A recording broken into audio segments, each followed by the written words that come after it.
Bom dia a todos e a todos. Bom dia, minha filha Giovana. Temos alguma filha? Cresceu aqui dentro. Hoje temos uma data especial, né? A lembrança da passagem para a espiritualidade do nosso grande mestre Kardec. Eu vou falar um pouquinho sobre ele, sobre a sua história. Da primeira, eu pessoalmente tenho uma admiração do mestre Kardec, e o que ele fez na sua obra, quando a gente vê quanto tempo ele trabalhou nesse campo, a gente fica impressionado. Por 14 anos, e os livros possíveis extraordinários, extremamente extraordinários. Então vamos começar aqui pelo fim, né? Kardec foi sepultado no dia 2 de abril de 1869 no cemitério de Montmartre, em Paris. Um ano depois, ele foi transladado do seu corpo de sucessos para o famoso hospital Père Lachaise, de Paris, onde outras figuras eminentes, artistas e tal estavam.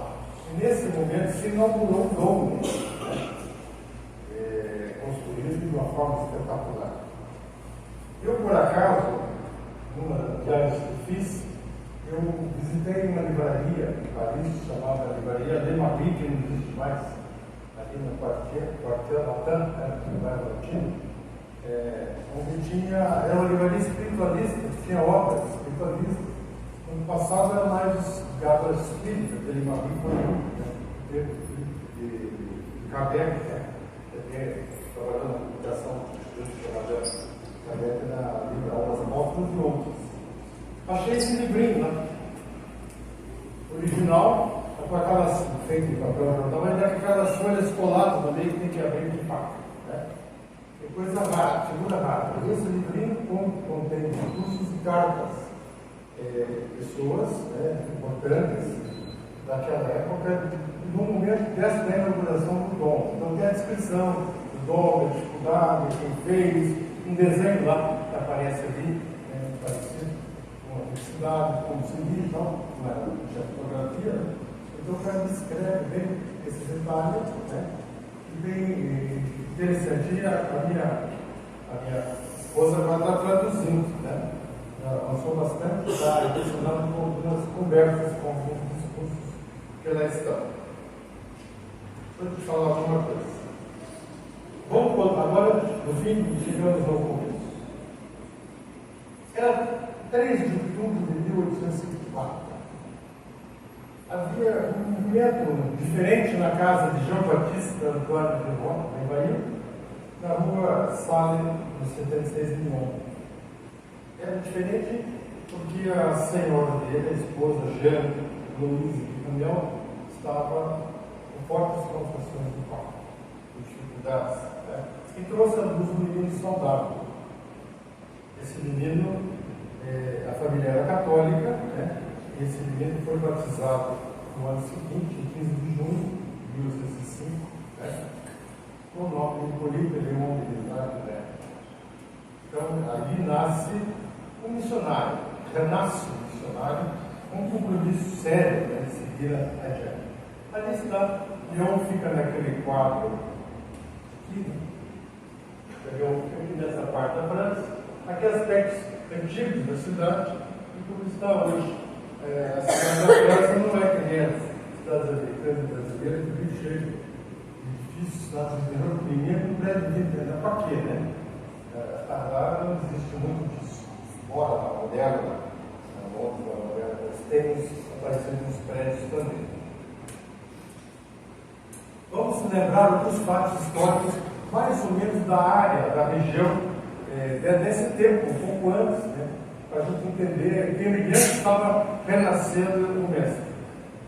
Em 2 de dezembro de 1804, Napoleão, portanto, bem antes de Kardec, um pouco antes, na época de Kardec, altera a cerimônia de Kardec já tinha nascido, então altera a cerimônia curação dos leis. Ele era o imperador, ele estava assim, convidou o Pio XVII, Papa, que se deslocou de Roma para ir a Paris, coisa rara, né? Porque ia coroar, como todo, era a tradição da cidade católica, o Papa ou o cardeal, né, colocava a coroa na cabeça do imperador e do rei. Mas o Napoleão baixou o cara, tomou da coroa a rainha Josefina e depois se coroou. E o Papa foi um convidado como mero espectador. Mas ele queria ter um compromisso com a igreja sem que a igreja tivesse um poder muito forte sobre o império dele. Né? Então ele fez uma concordância, prometendo ao Papa que a França se tornaria o maior país católico daquela época. Conseguiu isso. Teve eventos horríveis, né? De mulheres católicas, arrastaram mulheres protestantes das ruas de Paris, nuas. Veja, não cristianismo, coisa terrível. Então ele conseguiu transformar a França em um país católico muito forte, queimava o nome de Rousseau, fechava escolas, dentro de uma posição fechada, né? Extremamente limitada do entendimento para seguir de fato a mensagem de Jesus através do catolicismo. Também temos que lembrar alguns influenciadores na educação de Kardec. Primeiro, diríamos assim, foi Rousseau que influenciou Pestalozzi. Rousseau está ali, é um Jean-Jacques Rousseau, é um cidadão, né, nascido em Genebra, suíço, né, e foi um filósofo, escritor político, compositor musical autodidata. Né. Ele e o Paulo, aqui no piano, queria tocar bem. Uma das figuras marcantes do Brasil francês. Também foi impulsor do romantismo. Agora, um fato que eu achei interessante, que Rousseau teve 5 filhos com um amante em Paris e colocou todas elas no orfanato, as crianças. Né? Mas mais tarde ele escreve um livro da educação que ensina como educar crianças. É um processo, né? Mas talvez ele tenha revisado esse seu conceito. Mas Rousseau influenciou muito o Pestalozzi. Quem é Pestalozzi? Todo mundo fala de Pestalozzi. Né? Pestalozzi foi um outro grande educador, né, que influenciou muito a educação, até aqui, o Colégio Lino Vasconcelos, tinha o modelo, né, e várias outras associações de escolas criaram o modelo de Pestalozzi, em que ele trabalhava valorizando a arte e a criatividade da própria criança. Né. Eu achei interessante esta frase, anotada pela Associação Pestalozzi em Goiânia, que Pestalozzi diz assim: vivi como mendigo para ensinar mendigos a viverem como homens. Ao falar sobre o seu trabalho, deixou uma lição de vida. Minha contribuição foi amor, que me fez buscar o que eu não sabia, e a fé que me fez esperar, mesmo quando não havia nada a esperar. Quer dizer, um outro missionário com um propósito muito interessante de educação. As pessoas, esse tipo dele ficava em Liverpool, lá na Suíça, e era um país protestante, então várias famílias ricas mandavam gente para estudar para lá, né, na França e tal. Ficava independente, e Kardec foi criança também, levado a estudar lá. Diz aqui, participando concepções do movimento da Escola Nova, que só surgiria no século XIX para vir na transição, afirmava que a função principal do ensino é levar crianças a desenvolver suas habilidades naturais inatas. Né? Segundo ele, o amor deflagra o processo de autoeducação, que escreveu Sedório contra as culturas espíritas, né? Estudou sobre o Pestalozzi. Então, era um cidadão diferente, uma escola diferente, que valorizava isso, e Kardec era um aluno importante, né? Porque quando precisava ausentar-se, Pestalozzi deixava aí o menino para cuidar da turma. Então não era um menino qualquer, já era um espírito que nasce. Vamos fazer um parênteses aqui e vamos lembrar hoje a ressurreição, né? E vamos voltar lá para Jesus. Aquele menino, não era um menino pequeno, que chegava no templo, influenciava as pessoas com o seu com a sua capacidade, com o seu brilho espiritual gigantesco. Era um menino que deixava adultos de boca, passos de boca aberta. É impressionante, né, essa força espiritual do grande mestre que emociona a gente quando você vai pensar nele. Né? Fechado parênteses, voltamos ao Kardec. Então ele lá, eu já comentei isso, né? Ao concluir os seus estudos, segundo alguns, para se dedicar à magistratura, que era uma família de magistrados, o pai dele era jurista, né? Ele está em 1824, portanto, com 20 anos praticamente, já de volta a Paris, né? E dedicou-se a traduzir a obra do alemão para o francês. Ele conhecia várias línguas, muito bem alemão, conhecia italiano, inglês e outros. Naquele tempo as pessoas não tinham isso aqui para ficar perdendo tempo, eles estudavam, não tinham TV para ficar perdendo tempo em DVD, novela e coisa parecida, né? E isso já tinha os livros para os estudos, o campo era menor, né?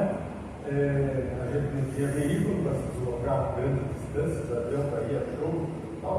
Então, o que restava na vida? Focava em poucas coisas na vida, no estudo e no trabalho. Tem que trabalhar muito. Né? Mas a vocação de Kardec era educador, então ele montou nessa área e já começou a dirigir uma escola primária em 1925 aos 21 anos. Em 1826, ele funda o Instituto Técnico Ivaí, na Rua de Sérgio. Portanto, com 22 anos de idade, ele cria o Instituto, né, de Educação, e ele ensinava, digamos assim, é como se fosse um ginásio do passado, para o ginásio dos velhos. Né? Hoje a quinta, a oitava série, seria o equivalente ao ginásio, a gente tinha o primário ginásio científico, ou técnico, né? Escola normal, escola de comércio, e tinha o científico e o ginásio. Então, ele basicamente são liceus, ele ensinava várias coisas, e ele teve uma contribuição muito grande para o campo de educação na França. Aqui tem algumas coisas interessantes que ele fez, como ainda jovem em Ivaí, inventou um método de computação, algo engenhoso. Ele elaborou um tablet de mnemônica sobre a história da França, permitindo aos estudantes recordar eventos e descobertas de cada período, tendo escrito publicado inúmeras obras educativas. Aqui cito algumas. Plano de melhoria de educação pública, que é um caso voltado ao interesse de educação. Curso de aritmética prática e teórica, segundo o sistema Pestalozzi. Gramática clássica da língua francesa, devia saber falar francês, bem feito, né? Programa de cursos usuários de Química, Física, Astronomia e Fisiologia. Manual para uso de candidatos a exames de escolas públicas. De dados típicos para exames no Hotel de Ville. Hotel de Ville é prefeitura, né? E da Sorbonne, a famosa universidade, a famosa Sorbonne. Então ele era um educador quando ele vê esse conteúdo do seu trabalho. Em 1832, portanto, já com alguns anos a mais, ele encontra a sua amada Gabriela Goudet, com quem se casa, que era alguns anos mais nova do que ele, mais velha, e viveu com ele, foi uma grande contribuidora, eles não tiveram filhos, então ele se dedicou inteiramente à comunicação, etc. Só lembrando o seguinte, eu não entrei muito, tá? Só por muito tempo, né? Eu veio com um tio, montou um escritório de contabilidade. Tio Victor, daí que é sócio, e aí o tio deu um plano dele. Sabe aqueles tiozão assim, que ele era um sobrinho, um papo, né? Ele deixou o cara pobre, gastou, tipo aqueles caras que colocam um sócio que deu que é viciado de jogo, ele acaba quase no centavo. Não sei por que ele acabou com isso, ele gastou e deixou o Kardec, que tinha colocado suas economias lá na sociedade, e nós vamos para cá, tem que se virar, trabalha de noite, fazer contabilidade, também conhecido contabilidade. Fatos políticos da época de política se preparam para a organização dos fenômenos conjuntos. Então, um pouco mais adiante, tem um fato interessante. Em fevereiro de 1848, essa data lembra também 31 de março, que é outro treteiro forte que quem estuda a mediunidade era lembrado, em 1848.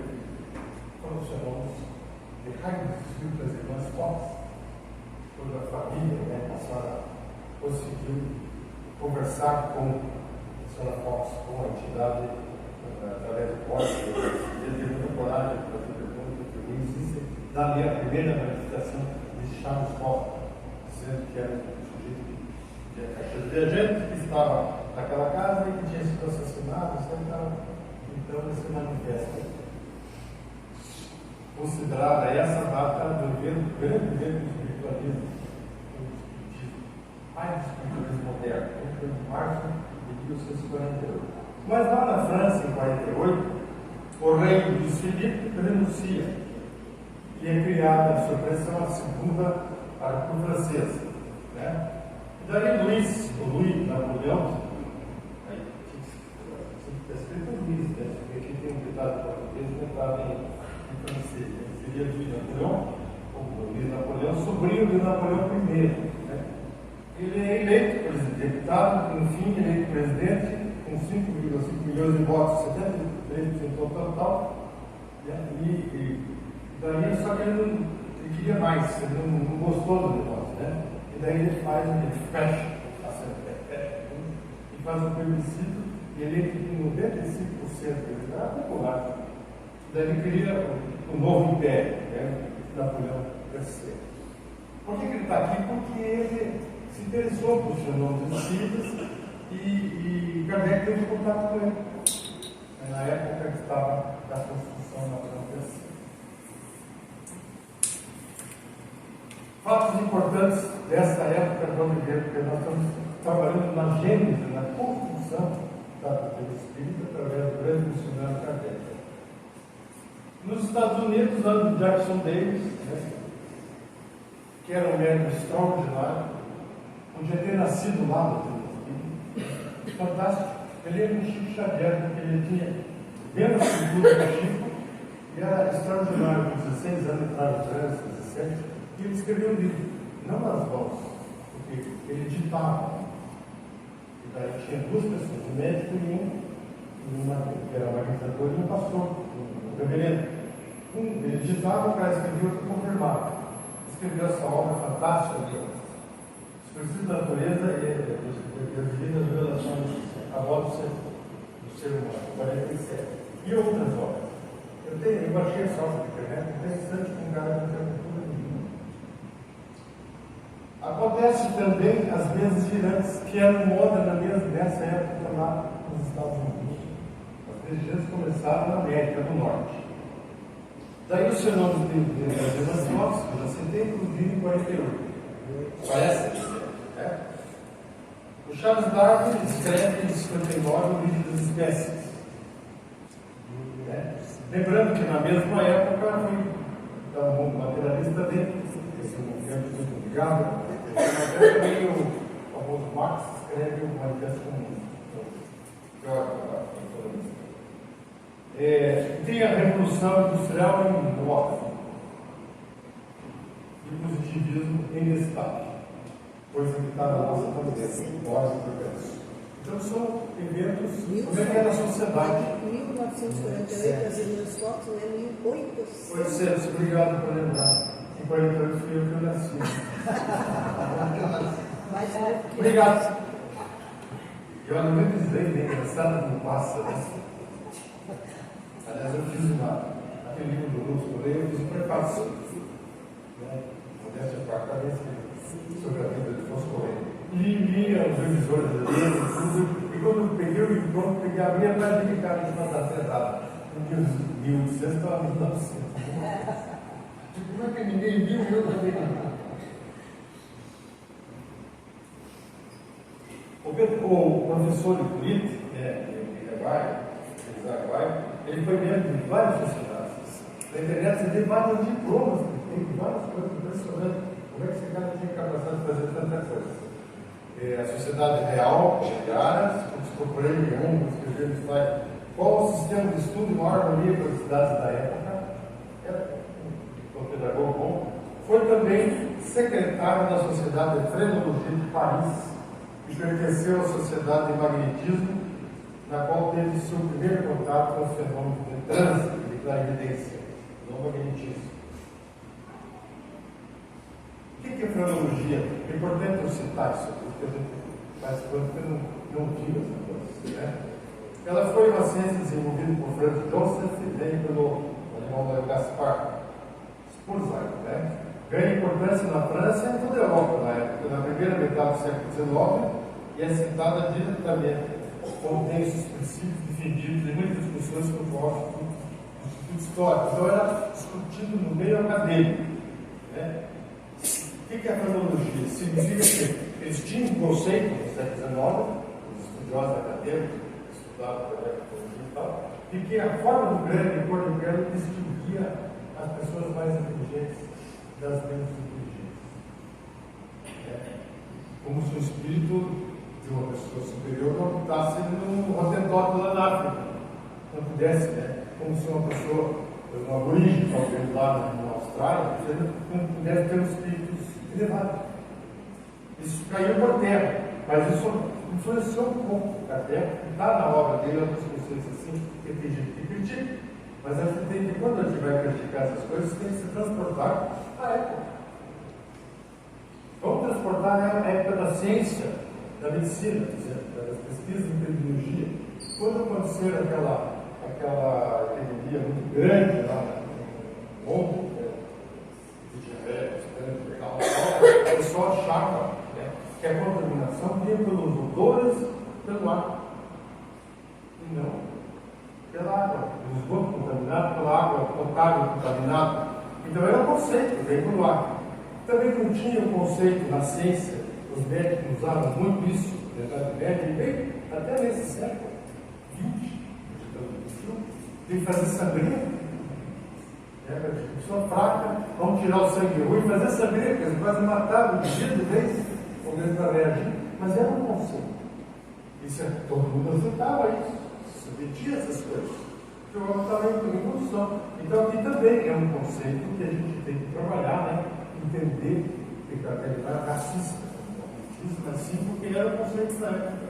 Assim como ele colocou na obra A Gênese, capítulo 1, monografia geral, que fala do universo, da formação do universo, baseado em teorias antigas, usando exatamente o que Camilo Flammarion, o jovem astrônomo lá do Instituto de Astronomia de Paris, que também é do Espírita, tinha colocado inteiro. E esse assunto, antes de estar na gente, ele é um texto enorme da revista Espírita de 1962. Então, a gente vê, né, que se usou na época. Mas o mais importante de toda a obra do Kardec está também na Gênese, no caráter da revelação espírita, quando ele coloca lá, acho que no capítulo 2 e 16, se não me engano, né? Quando a ciência demonstrar que em um ponto, né, a doutrina está contra, está errada em relação à ciência, a ciência demonstra que está errada, a doutrina se modifica nesse ponto. Kardec não fala filosofia, ele fala ciência. Então, a gente quer reformar a doutrina, né, baseado na filosofia, né, ele fala na ciência. Então, todo o aspecto da ciência demonstrar que tem algum conceito na obra que não está correto, a obra deve modificar nesse ponto. Ele coloca isso lá, mostrando que há uma evolução na construção da própria construção do treinário. Agora vamos aos fenômenos. Primeiro espaço de Kardec para a codificação da doutrina dos Espíritos, que tem um esquemazinho de ordem, né? A iniciação dele. Deixa eu fazer o seguinte.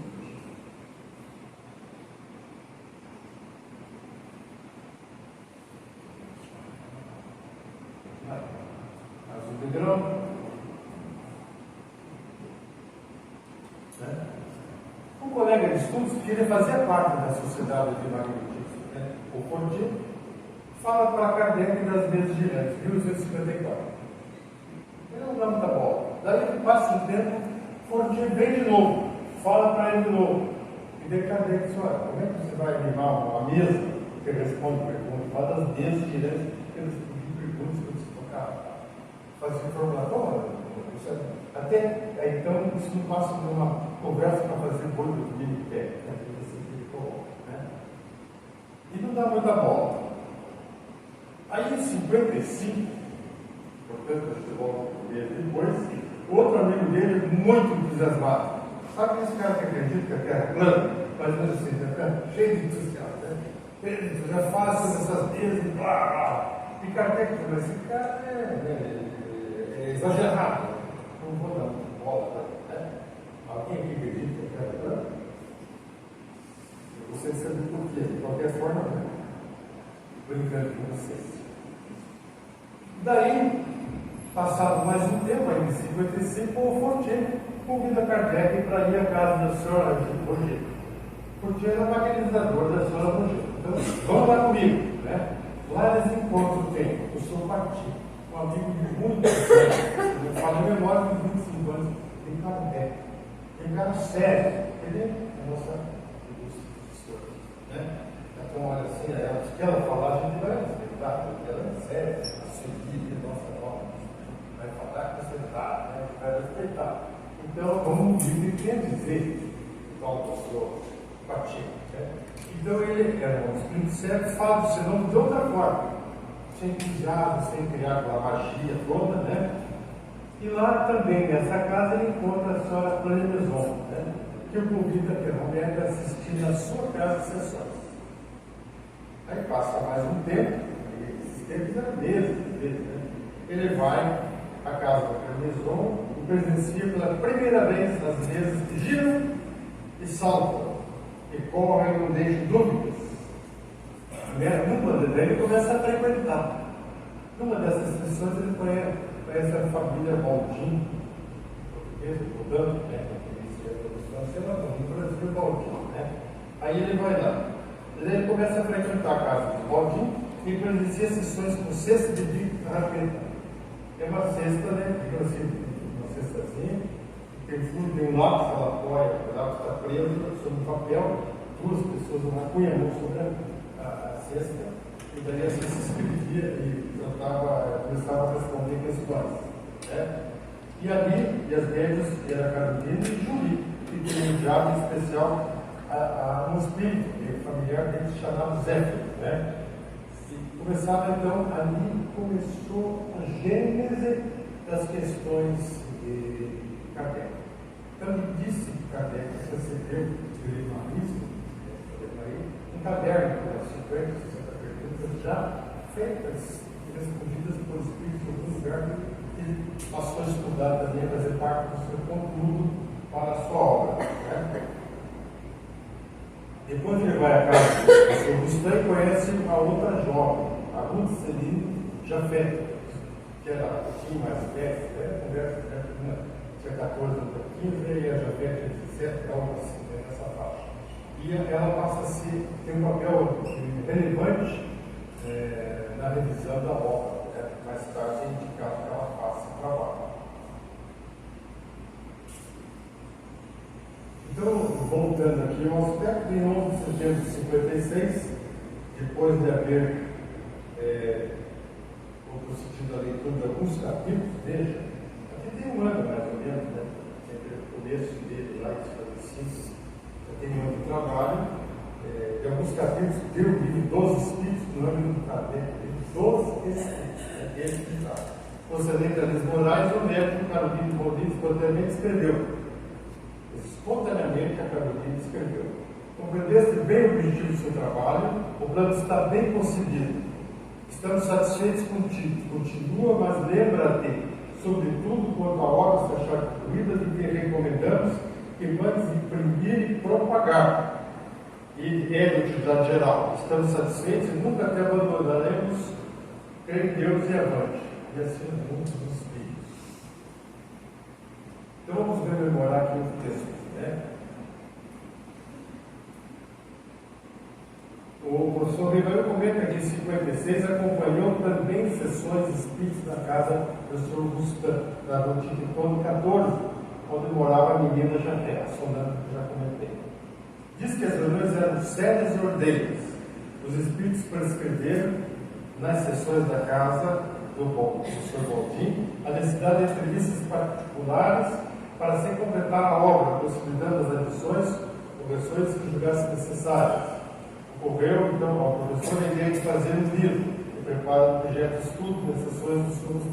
Logo após a leitura das primeiras linhas, os espíritos disseram que preferiam revê-lo na intimidade. Eles designaram com esse fito certos dias para trabalhar para a senhora Jafé.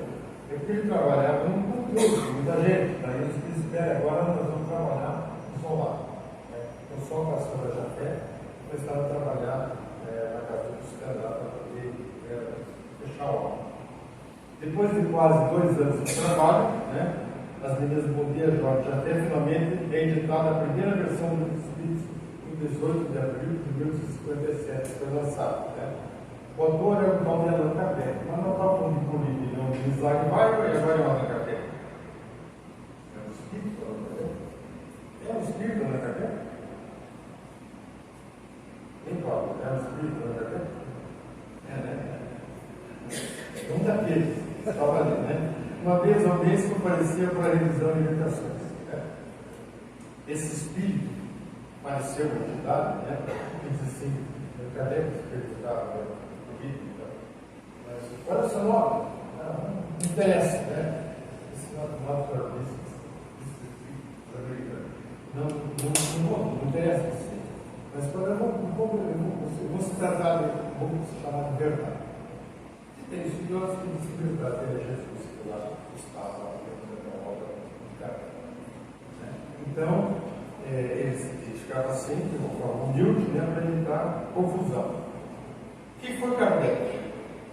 Através de uma comunicação do Carlos Baudin, disse que Rivaillot havia vivido lá, no tempo antigo, de César, um livro que tinha esse nome Allan Kardec. Então, por que usar o pseudônimo Allan Kardec? Para não criar uma relação com o professor, inclusive de Isaac, que tinha muitas obras publicadas, que era conhecido por pedagogo, vários traduzidos, era influente nesse campo de publicação. E daí vem uma obra assinada por ele, um outro puxa o que ele está escrevendo, como eu falei aqui, se é o que está falando, eu vou levar com seriedade.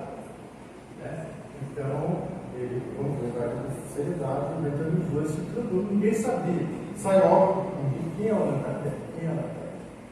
E ela teve assim, uma publicação impressionante.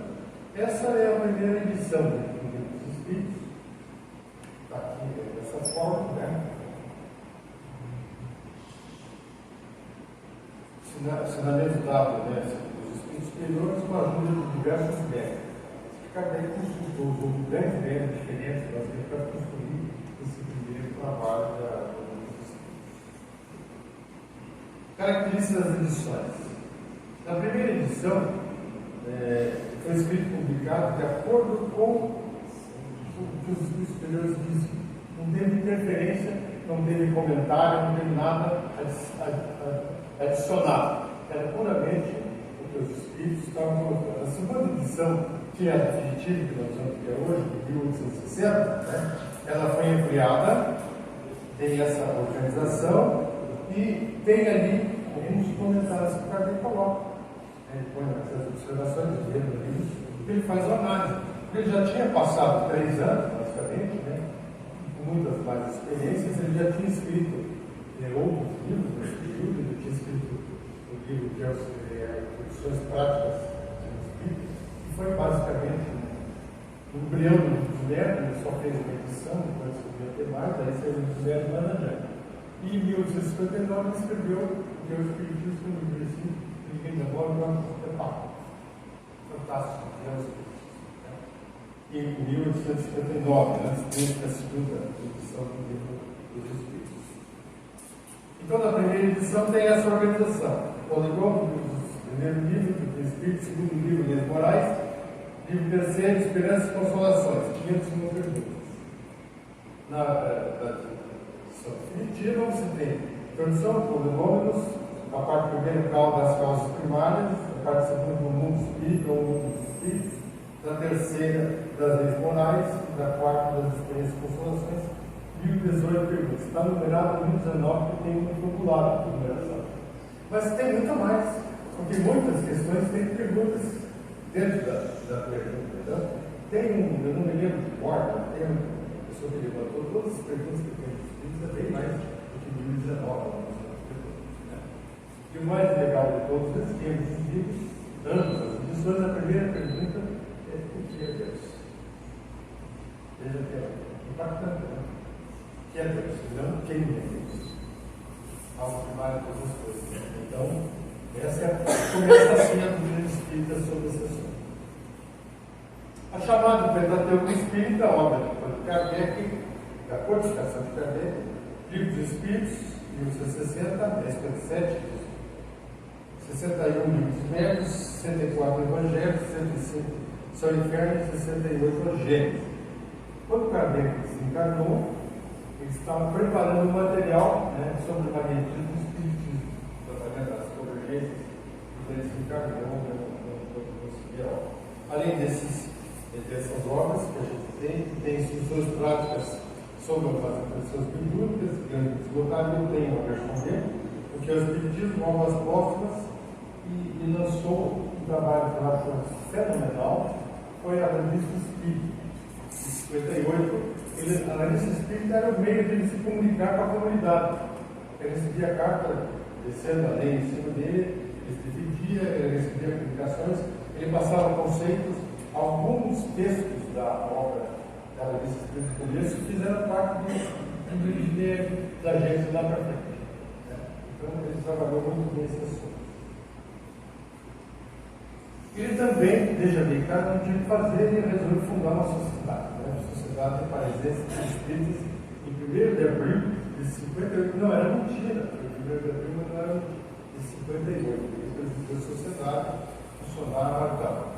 E além disso, para fazer a difusão doutrinária, o grande missionário Kardec fez viagens. Fez 4 viagens basicamente. Uma que foi até Lyon, que é a terra natal dele, em 1860. Né? Depois ele retornou novamente em Lyon em 61. Daí em 1862, ele fez a maior viagem. Então são 693 léguas ali. 193 débitos, né? Um erro que trazia o livro, mas é 193 débitos. Que multiplicado por 6 dá 1000 e poucos quilômetros. Né? Eu fico imaginando naquele tempo.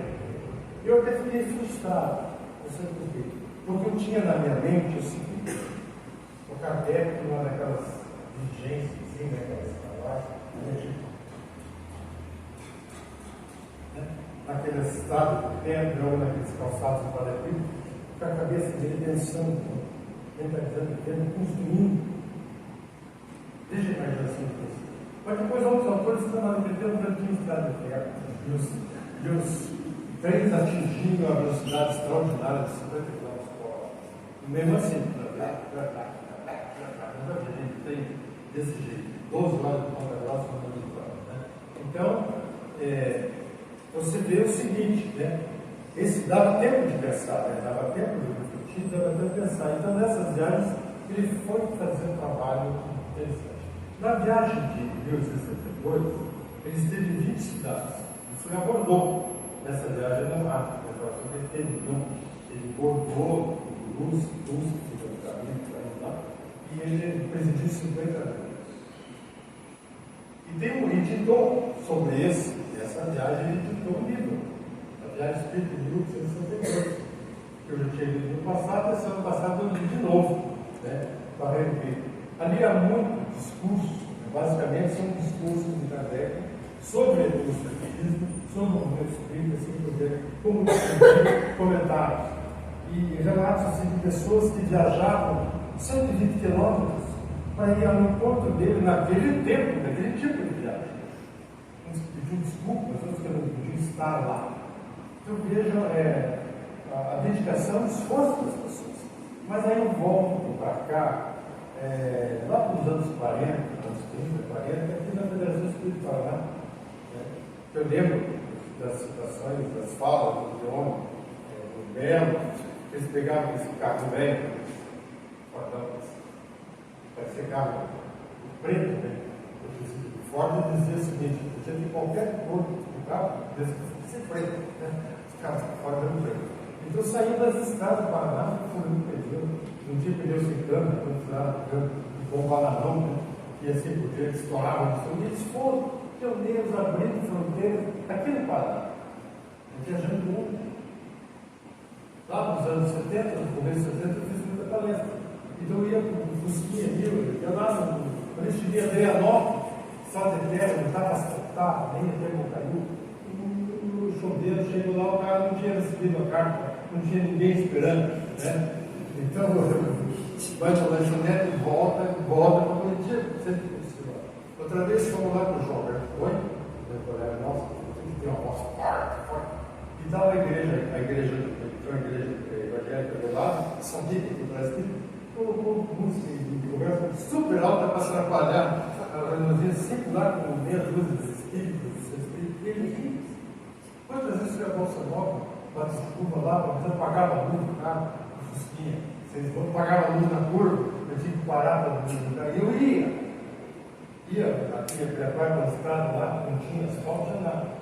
Então eu fico imaginando que quando a pessoa está investida disso, né, não é só todo mundo, né, o cara vai, o cara tem um propósito.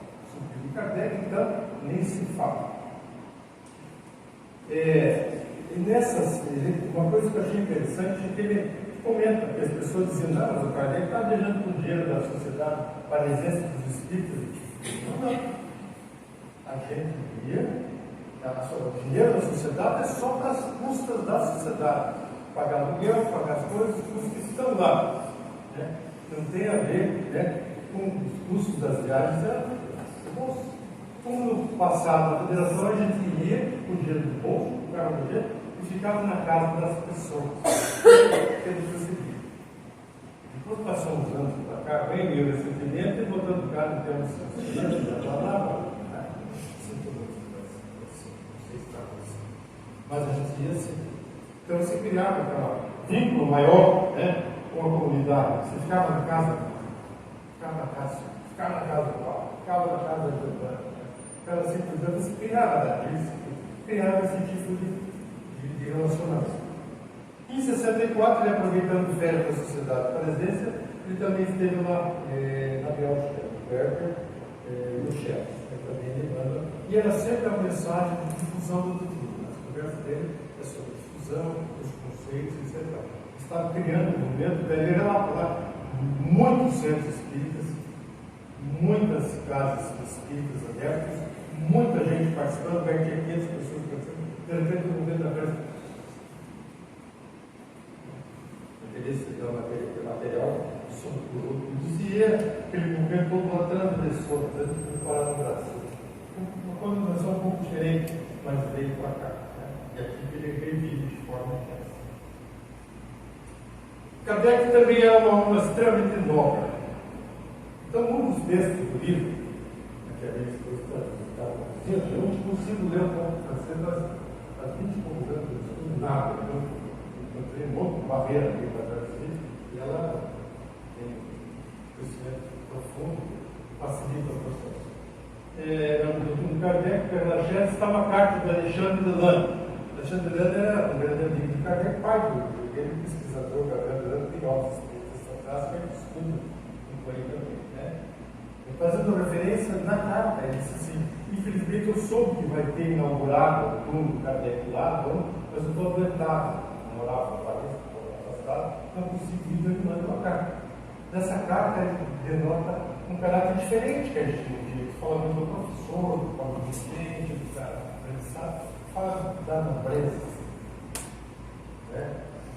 Do caráter caridoso, doméstico, dizendo que ele ajudou muitas pessoas, botando a mão no rosto, entregando assim para as pessoas que sabiam que estavam dificuldade, e outras em forma de anonimato, sem que ninguém soubesse. Eu acabava lendo e preferir lá para ajudar. Então, ele é um cara também desprendido. Como riqueza, de tudo que ele usou foi uma causa nobre dele, do cristianismo dele, que é o Consolador dos Espíritos.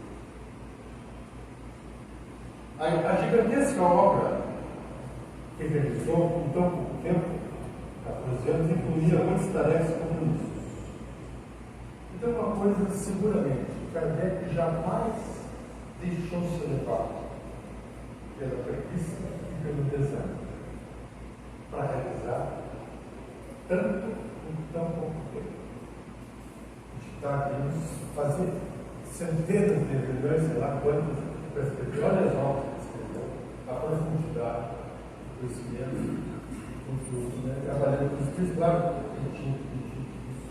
a revista Espírita tinha só que é grande, que tem muita comunicação, que eu recomendo que vocês tenham. Eu tenho internet, uma biblioteca para você pesquisar, gerir a sociedade com os grandes espíritos, participar de outras atividades da comunidade, trabalhar profissionalmente para ganhar o seu cacau, para poder se sustentar, né?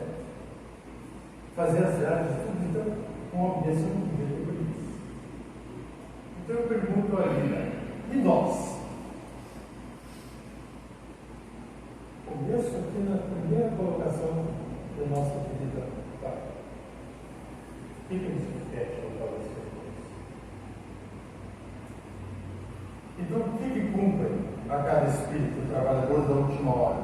Nós somos os trabalhadores da última hora. Não somos especiais.